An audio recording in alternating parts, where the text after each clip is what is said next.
नमस्कार दोस्तों, स्वागत है आपका मेरी एक नई वीडियो में, जहां हम ट्रू क्राइम के डार्केस्ट कॉर्नर एक्सप्लोर करते हैं। आज की वीडियो भी कुछ ऐसी है जिसे सुनकर आपका दिल दहल जाएगा, काफ़ी शौक में आ जाओगे आप। ऐसे ही एक सीरियल किलर की कहानी है। तो शुरू करता हूँ आज की वीडियो को। तो दोस्तों, एक सिनेरियो सोचो कि रात के कम से कम 11:30 या 12 बजे एक चांदनी रात में, जहाँ पर स्ट्रीट लाइट्स टिमटिमा रही है और एक माँ जो अपने बच्चे को खो चुकी है, बस 2 मिनट हुए हैं। और ये जालंधर के पास का एक गांव है वहाँ पर, और बच्चा अपनी माँ को ढूंढ रहा है लेकिन माँ उसे नहीं मिलती।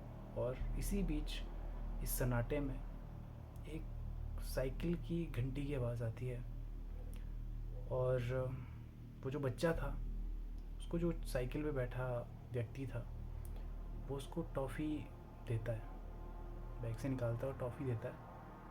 और उसके बाद जो होता है, उसके बाद आप मतलब उसे किडनैप कर लेता है या फिर कुछ और होता है, वो आपको भी आगे पता चलेगा स्टोरी में। तो चलिए, आज के कौन है ये सीरियल किलर और क्या है इसका पास्ट, और जो भी चीज़ें हैं इससे रिलेटेड, उसके बारे में बात करेंगे। और तो चलते हैं स्टोरी में और बात करते हैं कि कौन है ये व्यक्ति, जिसके हम शुरू में ही नाम बता देंगे। और आपको शायद नाम पहले थंबनेल में पता भी लग जाएगा, लेकिन फिर भी ऐसे मज़ा आता है बात करने में। तो जो व्यक्ति था, उसका जो सीरियल किलर, उसका नाम है दरबारा सिंह, जो 1952 में अमृतसर के चल्लीपुरा गांव के, शायद एक गांव नहीं और एरिया के के खेरी गांव में पैदा हुआ था।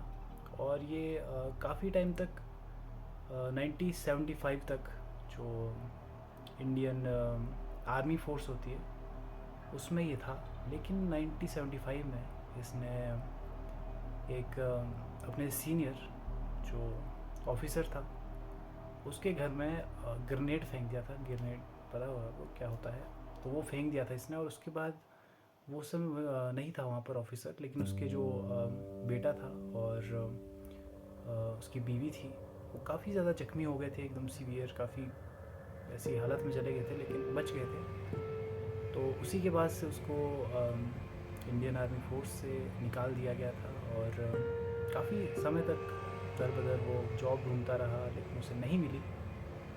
लेकिन उसके बाद जब उसे नहीं मिल रही थी जॉब, तो उसकी पत्नी भी उसे छोड़कर चली गई, अभी तेरे साथ नहीं रहूँगी। तो इसका सदमा उसको ऐसे लगा कि वो अपने आप से नफरत लग गया था करने, और इसी के चलते उसका माइंड इतना डिस्टर्ब हो गया कि वो इन गलत चीज़ों में घुसा। और 1996 में उसने अपना पहला एक गलत काम किया, जहाँ पर उसने एक बच्ची का अपहरण किया और उसके साथ गलत काम किया, जो काफ़ी छोटी थी।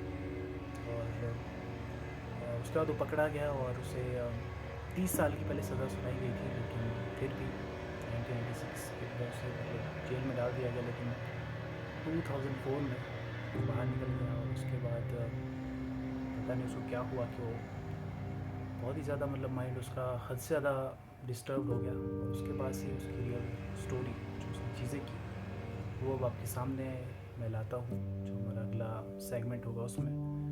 तो उसका ये काम था उसके बाद कि वो साइकिल पर घूमता था और बैग में टॉफ़ीज़ रखता था। और इसी के चलते एक बार जो उसकी रियल में जो उसके विक्टिम्स थे, जो 2 लड़के थे, जिसका एक का नाम था उसमें खुशनदीद और दूसरे का नाम था रोंकू। तो इन दोनों लड़कों को उसने वही लालच दिया, टॉफ़ी दी। और उसके बाद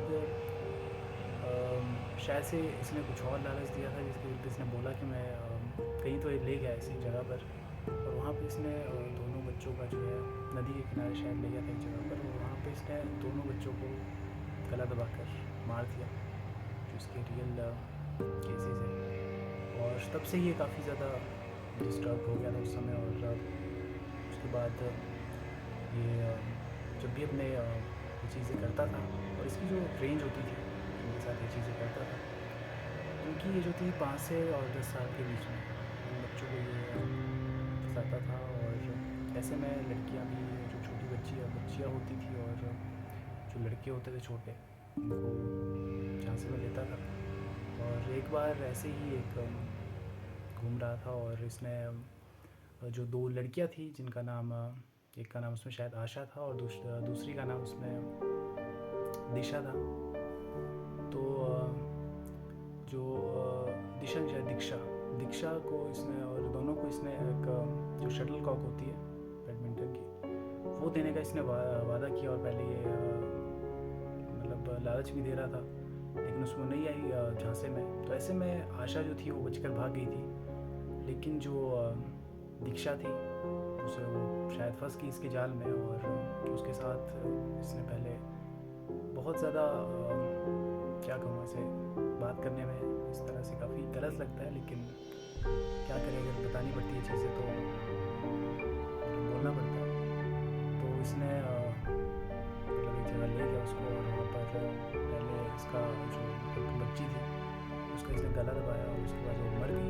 उसके बाद इसने गलत काम उसका किया, और गलत काम समझ जाओ कि क्या किया होगा। और ऐसे ही उसकी 1 महीने बाद बच्ची की जो थी डेड बॉडी न्यूट एक पत्थर पर पड़ी मिली। तो इससे आप उसकी क्रूएलिटी का पता लगा सकते हैं। तो उस समय काफ़ी आतंक का माहौल उस जगह पर हो गया था कि ऐसे ऐसे केसेस जब देखने को मिलते हैं रियलिटी में, तो काफ़ी ज़्यादा दिल दहल जाता है। परिवार का सोचो क्या होता होगा। तो ये थे उसके, और उसने ऐसी इसी तरह से कम से कम 22 बच्चों की जान ली थी, जो उसने कन्फेस किया था। तो 22 बच्चों की उसने जान ली। और लेकिन उसका पता बाद में लगा, जब एक बार अगर उसको पकड़ा कैसे गया तो उस बारे में बात करते हैं। तो जब मतलब उसके बारे में काफ़ी समय तक पता नहीं लग पा रहा था, लेकिन एक शायद पुलिस मतलब काफ़ी उसका पता करने की कोशिश करी थी, लेकिन नहीं पता लग पा रहा था। लेकिन कहीं से तो उनको जानकारी मिली, और किसी एक व्यक्ति ने उसका शायद चेहरा देख लिया था। तो वही पुलिस के पास आया और उसने बताया कि मैंने शायद उसको देख लिया है, जो साइकिल पर घूमता है, और मुझे उसकी शक्ल याद है। तो उसने वो स्केच बनाया, और तो पुलिस को चेहरा मिल गया था। तो वो ढूंढने लग गए थे काफ़ी ज़्यादा। और एक जगह जो जिनका पुलिस का नाम था एक प्रीतम सिंह, उनको जो है उसके बारे में पता लगा, और वो पकड़ने के लिए गए, और उन्होंने मतलब देख भी लिया था। और ये बात है शायद अक्टूबर 2004 की। तो उस समय उन्होंने देख लिया, और उसने अपनी साइकिल छोड़कर भागना शुरू किया, और वो भाग भी गया था। लेकिन एक जो बच्ची थी, जो मतलब उसकी एक विक्टिम होने वाली थी, लेकिन वो बच गई थी किसी तरह से। तो उसने बताया, उसने इशारा किया कि वो वहाँ पर गया है, और उसके द्वारा जो पकड़ा गया उस बच्ची ने उसके बारे में पूरा मतलब खुलासा किया। और बाद में कई लाशें भी उस बच्ची ने बताई, और उसके ज़रिए पुलिस को मिली। तो ऐसे में वो पकड़ा भी गया उसके बाद, और उसने कन्फेस भी किया सब कुछ, जो मैंने इतने मर्डर किए थे। और 2 मर्डर के लिए जो उसके मतलब बाकी वो बोला था उसके बारे में कुछ पता नहीं लग पा रहा था, लेकिन 2 मर्डर जो उसने किए थे वो उसके बारे में पता लग गया था फॉरेंसिक रिपोर्ट्स और चीज़ों से। तो 2 मर्डर के लिए उससे पहले मौत की सज़ा हुई थी। लेकिन जो पंजाब और हरियाणा की पुलिस थी, हाई कोर्ट था, उन्होंने उसकी सज़ा को एज ए कि सबूत नहीं है उनके पास, कि उसको मतलब ज़्यादा सबूत ना होने की वजह से उसकी जो मौत की सज़ा थी उसे उम्र कैद में बदल दिया था। तो ऐसे में वो काफ़ी समय तक जेल में रहा, और 2018 में 4 जून 2018 को ही उसकी जो मौत हो गई एक हॉस्पिटल में ही। और इसी तरह से वो एक सीरियल किलर, खतरनाक व्यक्ति जो था, वो उस दुनिया को अलविदा कह गया। लेकिन उसने जो चीज़ें की वो काफ़ी ज़्यादा ब्रूटल थी। तो आपको क्या लगता है दोस्तों कि जो उसने वो 17 मर्डर्स किए थे, उसके लिए उम्र कैद की सज़ा क्या काफ़ी थी? ब्रूटली उसने वो चीज़ें की थी, 17 मर्डर मतलब कन्फेस हो गए थे बाद में। तो उसके लिए वो जो उम्र कैद की सज़ा थी, वो आपको क्या लगता है कि वो इनफ थी कि नहीं थी? मुझे तो बिल्कुल नहीं लगता उसे अंजाम उसी समय दे देना चाहिए था। बाकी आपके कुछ अलग विचार होंगे तो आप बताइएगा। लेकिन उसके बाद से उस गांव पर जो उसका प्रभाव था वो काफ़ी ज़्यादा पड़ा, और आज के टाइम में भी वहाँ के जो लोग हैं अपने बच्चों पर ज़्यादा ध्यान देने लगे हैं कि हमारे बच्चे अगर खेल रहे हैं तो उसका जो एक साया था वो आज भी एक तरह से उस गांव में उस चीज़ को लेकर कि हमारे बच्चे सुरक्षित है कि नहीं है।